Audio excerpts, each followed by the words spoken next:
Something is sitting on your chest. You can feel its weight. You try to scream, and nothing comes out. You try to move, and your body refuses. And somewhere in the dark of the room, you understand without seeing, without knowing how you know that whatever is in here with you came in through you. This is the territory of the nightmare. And in the next 25 minutes, I want to make a strange argument that the worst dreams of your life may be the most honest things your mind has ever told you. That the figure on the chest, the chase through the empty street, the teeth falling out into your palm, the exam you forgot to study for, the door that will not lock, none of these are malfunctions. They are messages. And the question is not how to make them stop. The question is what they are trying to say before they do. We need a working definition first, because not every bad dream is a nightmare, and the difference matters. A nightmare, in the clinical sense, is a vivid, disturbing dream that occurs during REM sleep, generally toward the end of the night, and crucially, it wakes you up.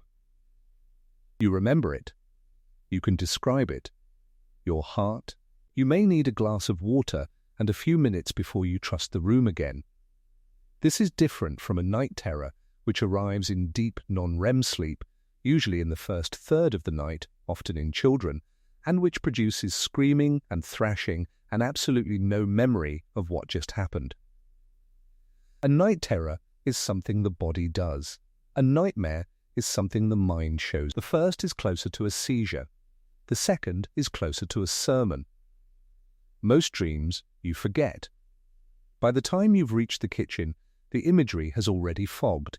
The nightmare refuses this. It hands you the imagery and then makes sure you can't put it down.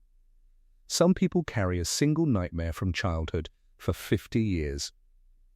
Ask anyone over 40 about the worst dream they ever had and watch them describe it like it happened on Tuesday. There is no other category of mental event that behaves quite this way. We are designed, it seems, to remember the dreams that frighten us. Evolution does not waste calories on whim. If we remember them, something in us has decided. Before there was sleep science, there was the mare. The word nightmare has nothing to do with horses. The mare comes from Old English and Old Norse mara, a malevolent spirit, an old woman, a demon, depending on the region, whose job it was to crawl into the bedroom of a sleeping human and sit on their chest until they suffocated, or nearly did. In Germanic folklore she pressed, in Slavic folklore she rode, in Scandinavian tradition she could be the ghost of someone who envied you in life, returning by night to bleed off your breath. The peoples who told these stories were not stupid.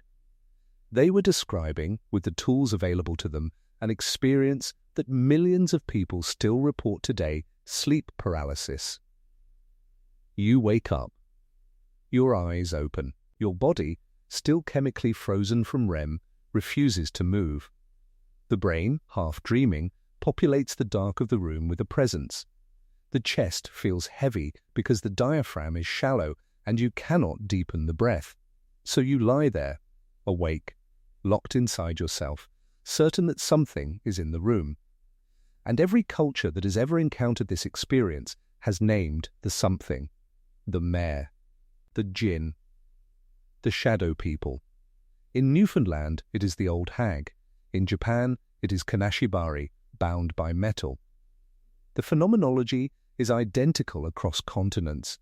The folklore is doing exactly what folklore is for taking a recurring, terrifying, inexplicable human experience and giving it a face. Now, the painting you almost certainly have in your head when I say the word nightmare. Henry Fuseli, 1781. A woman draped across a divan in a swooning posture, head tipped back over the edge, white nightgown spilling to the floor. A small, grotesque imp and incubus squats on her chest, looking out at the viewer with a face that is somehow both stupid and triumphant. Behind a curtain, the head of a blind horse pushes through, eyes white and witless. The painting scandalized London. People could not stop looking at it. Engravings of it ended up in homes, that would never have hung such a thing on the wall. Sigmund Freud kept a print of it in his apartment in Vienna. Carl Jung knew it well. The reason it lodged in the European imagination is that Fuseli, working before psychology was a word, painted the structure of the nightmare correctly. The dreamer is unconscious. The horror is on top of her, and it is staring at you, the viewer. Because in the logic of dreams, you are also the thing on the chest. The threat in the nightmare is never separate from the dreamer. It comes out of her. It is sitting on her because it belongs to her. Lilith deserves a paragraph here, because she is the patient zero of the Western nightmare. The Hebrew word Lilith appears in Isaiah, briefly, as a night creature haunting ruins.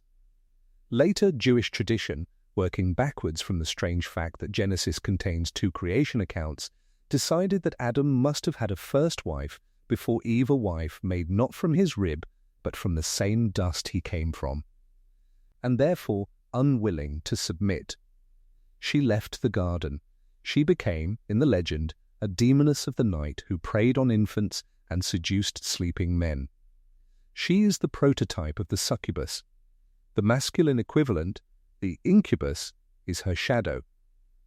What is interesting about Lilith, from the standpoint we are interested in, is what she was made to carry. Everything Eve was not allowed to be autonomous, sexual on her own terms. Refusing was transferred onto Lilith and then exiled to the dark. And then she came back, through the keyhole, through the dream. The repressed always comes back. This is not yet psychology. This is folklore intuiting psychology a few thousand years early. Let's bring in the science before the symbolism gets ahead of us. You sleep in cycles, roughly 90 minutes each, 4 to 6 per night. Each cycle moves through stages of non-REM sleep, getting progressively deeper, and then surfaces into REM rapid eye movement sleep, named for the obvious. In REM, your brain is nearly as active as it is when you're awake. Your eyes flicker behind closed lids. And your body is paralyzed from the neck down by a chemical break in the brainstem. This is not a bug. This is a safety feature. Without rematonia, you would physically act out your dreams, which, as anyone with a sleep disorder of that exact kind can tell you, ends with bruises and broken lamps. Most vivid dreaming happens in REM. Most nightmares happen in the longer REM periods of the second half of the night, which is why so many of them end with you sitting up at 4 in the morning, wondering if you locked the back door. Children dream more in REM than adults. The proportion drops as we age. Whether this means children have more access to the unconscious, or simply that their brains are doing more pruning at night, is a question on which neuroscientists and depth psychologists will, charmingly, never agree. The medical model treats the nightmare as a symptom: stress, trauma, certain medications, fevers, sleep apnea, alcohol withdrawal, late-night cheese, depending on which uncle you ask. The treatment goal, in the medical model, is to reduce frequency or eliminate the dream entirely. And for a person with PTSD reliving an event night after night, this is humane and necessary work. Imagery rehearsal therapy, prazosin, trauma processing these things help, and I'm not here to argue with them. But notice the assumption underneath. The assumption is that the nightmare is the disease, that if we could simply turn the broadcast off, the patient would be well. The depth psychological tradition, beginning with Freud and developed considerably further by Jung, the nightmare is not the disease, the nightmare is the fever. The disease is something the dreamer has been refusing to look at, and the dream has finally raised its voice. Freud had a problem with nightmares, and it is worth telling you what it was, because his problem is half of why Jung is interesting. Freud's theory of dreams was that every dream is, at root, the disguised fulfillment of a repressed wish. This works beautifully for the dream where you are eating an unreasonable amount of cake. It works less well for the dream where you are being chased through your childhood home by a man with no face. Freud's solution was to argue that even nightmares fulfill wishes, just wishes the dreamer cannot bear to acknowledge. It is an ingenious argument, and most people, including most Freudians eventually, do not entirely buy it. After the First World War, when soldiers came home and dreamed the trenches over and over again with no detectable wish anywhere in sight, Freud himself had to revise. He introduced the death drive partly to account for what nightmares were doing. The wish theory could not hold them. Jung took a different. For Jung, the dream is not a disguise. The dream is a self-portrait of the psyche, presented in symbolic form, by a part of the mind that has no other way to speak. He calls this function compensatory. Your conscious life is necessarily one-sided. You have a job, you have an identity, you have opinions, you have an idea of who you are and who you absolutely are not. The unconscious has the rest. Everything you've disowned, everything you haven't yet developed, everything you're ignoring at your peril, the unconscious, holds it all and, in dreams, sends bulletins. Most of these bulletins are quiet. Most of them you sleep through and forget. But when the imbalance gets serious, when you have been ignoring something, the psyche has decided you can no longer afford to ignore. The bulletin escalates. The whisper becomes a shout. The shout becomes a nightmare. Jung put it almost exactly this way: the nightmare is the shock therapy nature uses on us when we have grown deaf to ourselves. The figure you most often meet in the nightmare, in Jungian terms, is the shadow. The shadow is everything in you that the ego, your conscious self-image, has refused to claim. Your rage, your envy, your laziness, your cruelty, your hunger, your need, your weakness. Also, surprisingly often, your strength.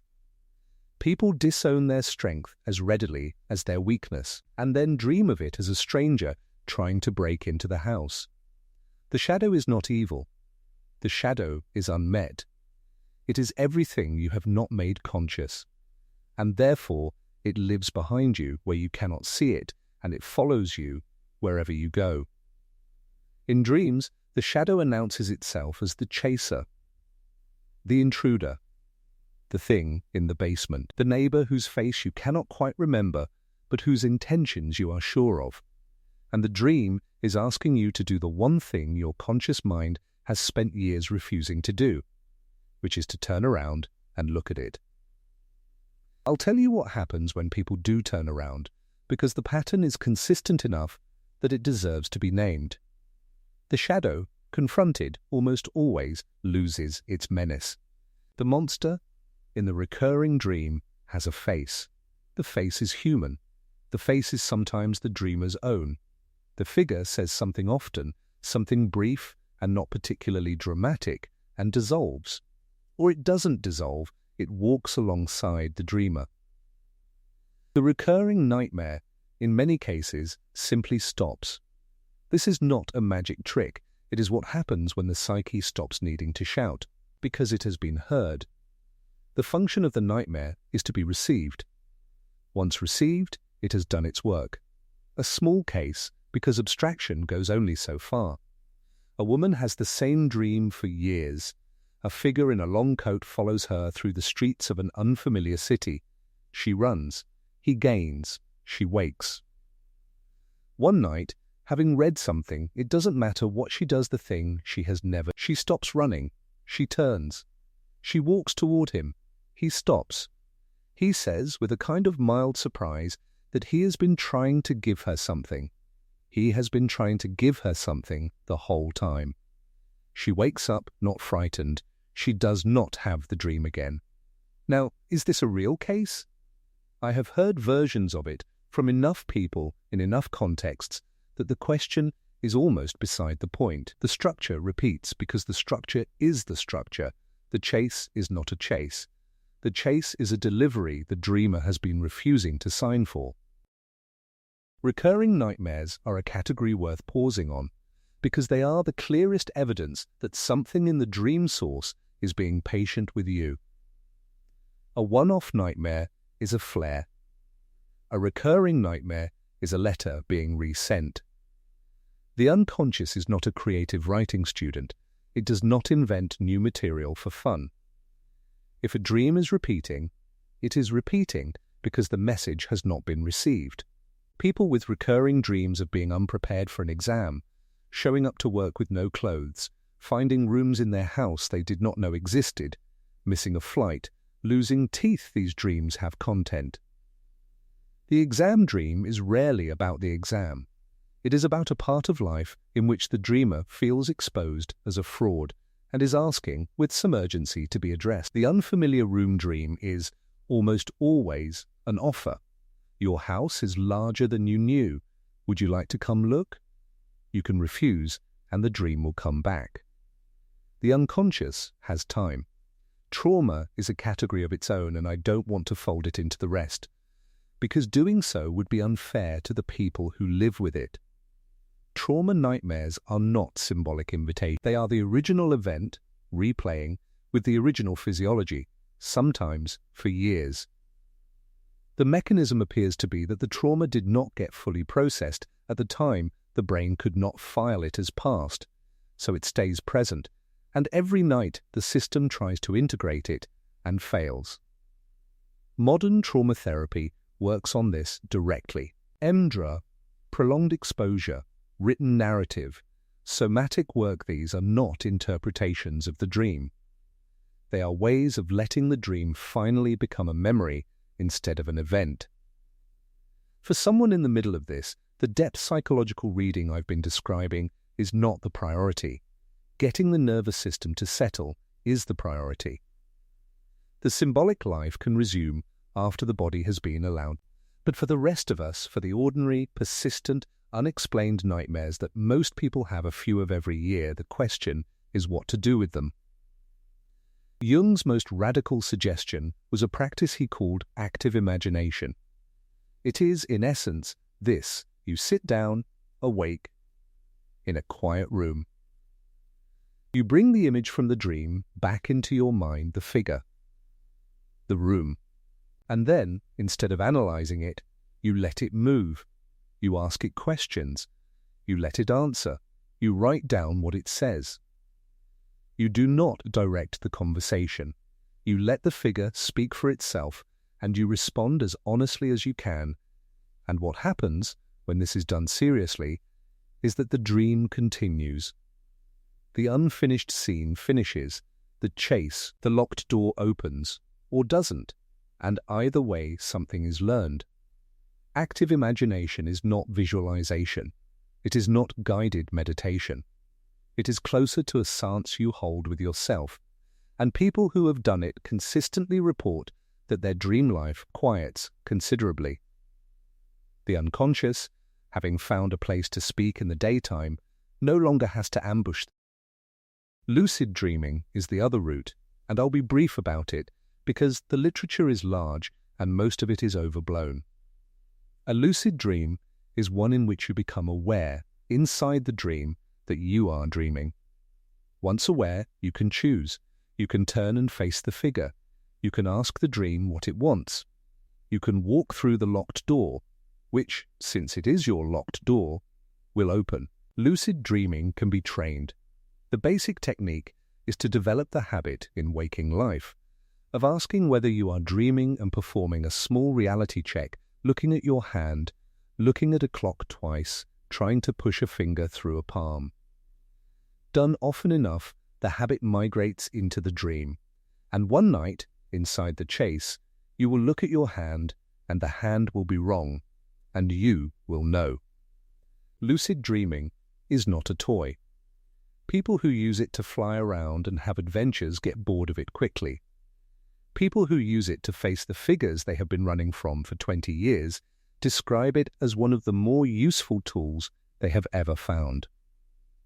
Now the artists, because no script on this subject is complete without them, and because the images they made are doing something the pros cannot. Francisco Goya, late in his life, deaf and ill, painted a print called "The Sleep of Reason Produces Monsters." A man slumped over a desk, asleep, owls and bats boiling out of the dark behind him. The caption, which Goya himself wrote, is one of the more honest things any artist has ever said about the unconscious. When reason sleeps, what was always there comes out. Reason does not generate the monsters. Reason holds them at bay. The monsters were under the desk the whole time. Goya knew this because he had been ill, and the ill know things the well do not. Cesar Beksiński, the Polish painter, refused to interpret his own work and refused to title it. He said he wanted to photograph dreams. His paintings and you should look them up after this, not during, because they will follow you around the room, show cathedral-like structures of bone, figures wrapped in something that is part cloth and part skin, landscapes that have decided to stop being landscapes. He was, by all accounts, a cheerful and pleasant man in person. The horror went onto the canvas because he had given it a place to go. H.R. Giger, the Swiss artist who designed the creature in Alien, worked from his own nightmares directly. He kept a journal of them. He drew them as soon as he woke up. His paintings, biomechanical, sexual, skeletal, machine and womb and tomb, in the same composition, were a way of holding what would otherwise have held him. Both men are evidence for something simple. The dark material does not go away by being ignored. It goes away or becomes useful, which is better than going away by being given form. This is what artists are for, partly. They go down into the place the rest of us flee from, and they bring something back, and the rest of us look at what they brought back and recognize it, even when we have never been able to name it. Which brings us, at the end, to the question I posed at the beginning. What is the nightmare for? I have been arguing, in essentially Jungian terms, that it is for waking you up not from sleep, although that too, but from the much deeper unconsciousness of a life you have not been fully living. The figure on the chest is not your enemy. It is the part of you that has been waiting in the hall for years for you to open the door. It is heavy because you have made it carry a great deal. It is frightening because you have spent your life being frightened of it, and fear, like attention, is a kind of food. Stop feeding it, and it changes shape. Turn around inside the dream, and the chase ends. Sit down in the afternoon and ask it what it wants, and, more often than you would expect, it will tell you. This is not a promise that the dreams will stop. Some of them won't. The psyche is not a problem to be solved. It's a long conversation, conducted in symbols, between a part of you that thinks it knows who you are and a part of you that knows better. The nightmare is the part that knows better, raising its voice because the quieter signals have failed. You can medicate it into silence, and sometimes you should.